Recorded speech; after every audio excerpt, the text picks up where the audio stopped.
Welcome back to First Fridays. This is the series where we take a look back at the first time we visited national park sites across the country.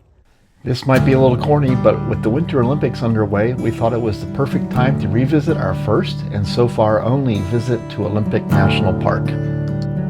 We were in Seattle on a work-related trip and decided to extend our stay to take advantage of being so close to a national park we had heard so much about. As luck would have it, several friends were working at the park at the time, which made the experience even more special.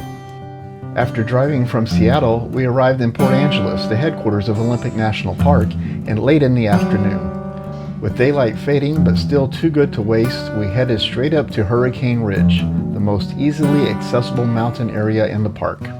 Leaving the car behind, we strolled along the Hurricane Hill Trail, soaking in spectacular views of the Olympic Range.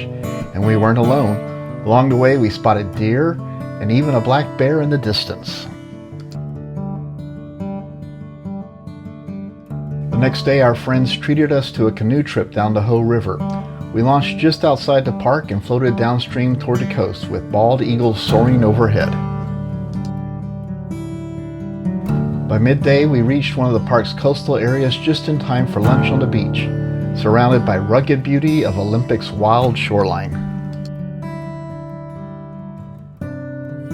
After lunch, our friends headed back to Port Angeles, and we continued deeper into the park to explore the Hoh Rain Forest. This place feels almost otherworldly, an incredibly lush green landscape shaped by an average of around 140 inches of rain each year. Mosses and ferns blanket the trees, creating a dense, living canopy overhead. The following day, a couple of friends took us into the Elwha River Valley, stopping at the former Glens Canyon Dam site. Two dams had been built here in the early 1900s for power generation, but they blocked the migration routes of native salmon. The Elwha Dam was removed in 2011, followed by the Glens Canyon Dam in 2014, restoring the river's natural flow and salmon migration.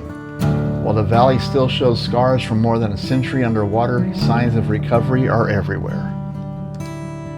Our final stop was the stunning glacially carved Lake Crescent. This cold, crystal-clear lake plunges to depths of more than 600 feet, carved by massive ice sheets thousands of years ago.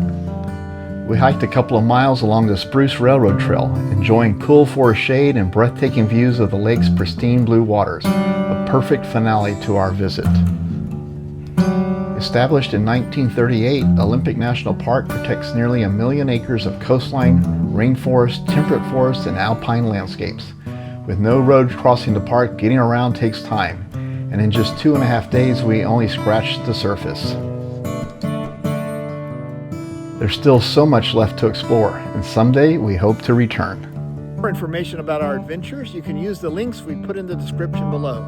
Or you can follow us at www.tutselsontheroad.com and other social media platforms. Thanks for joining us, and see you next time on the road.